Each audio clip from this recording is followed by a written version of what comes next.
Previously, we talked about three assumptions about our user, who would be our user group, and we created provisional persona to identify the characteristics of our user group. Then we talked about their problems. What's this like the most important problem of our users? And finally, we talked about our third assumption. What would be our best idea to address the problem, solve the problem for our users? So, before moving forward with these things, these assumptions, we need to make sure that they are correct. Like, if you see these things from design strategy perspective, this should be validated before moving forward with all those design things and working more on this idea and spending more time, money, or and resources on these kind of things. So, why we need customer discovery? The first step towards validation would be to think about the process as kind of customer discovery process, because everything comes from the user's requirement, customers requirement, who they are, what they do, and how we can respond to their problem. So that's what uh, these lean startup perspective tell us.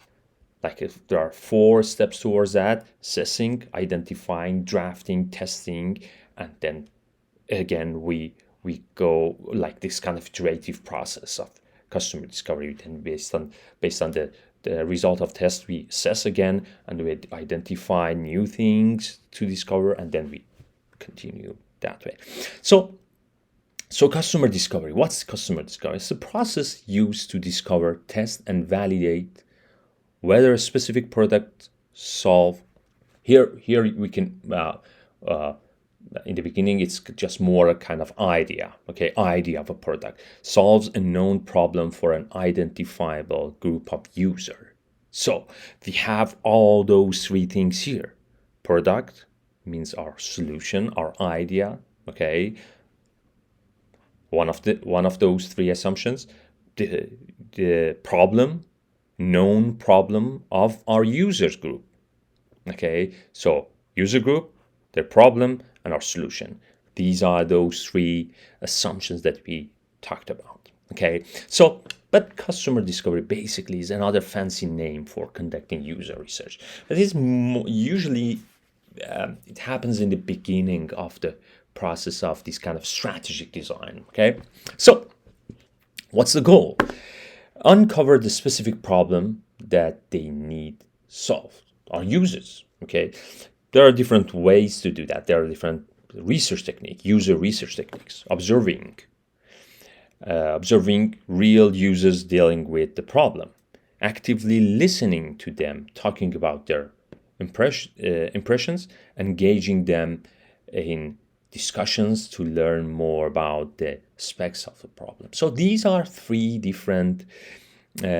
basically three different methods. We can add more. Observation, interview is the second one, and focus group is the last one, okay? But we can also include some kind of survey, questionnaire kind of thing. So and other techniques too. But the goal is important. The goal is to uncover the problem and basically validate all those three assumptions that we had in the beginning. Okay, so why majority of entrepreneurs, product owners, designers skip this part?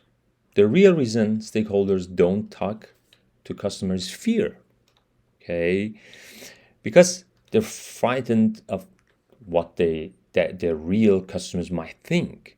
Like, they don't like it's like kind of having child, having a baby, and you're protective of that baby, and you don't want to listen to all those things that are not that much good about the kid. So nobody wants to hear that their baby is ugly.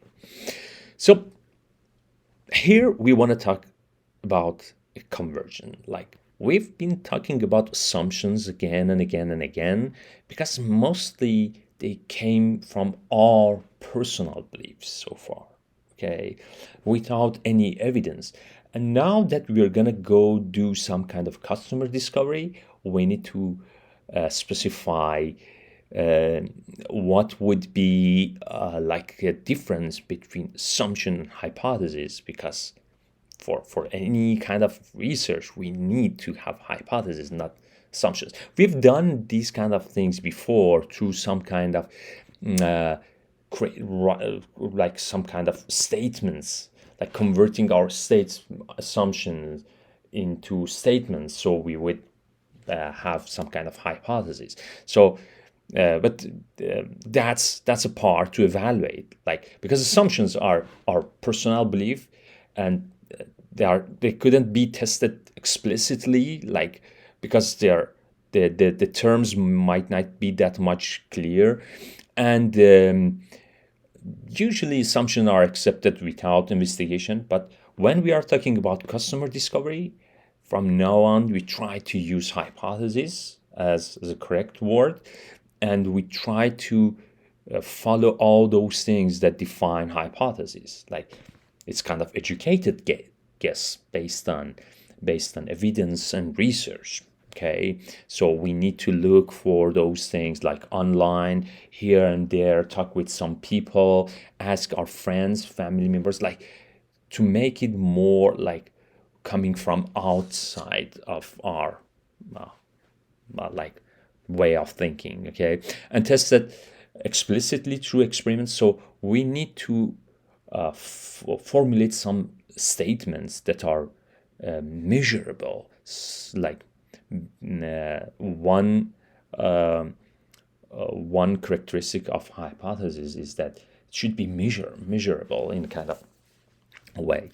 And then finally hypothesis should be tested to be proven true or false in comparison with the assumption that you just usually accepted without any investigation. Okay, so let's see.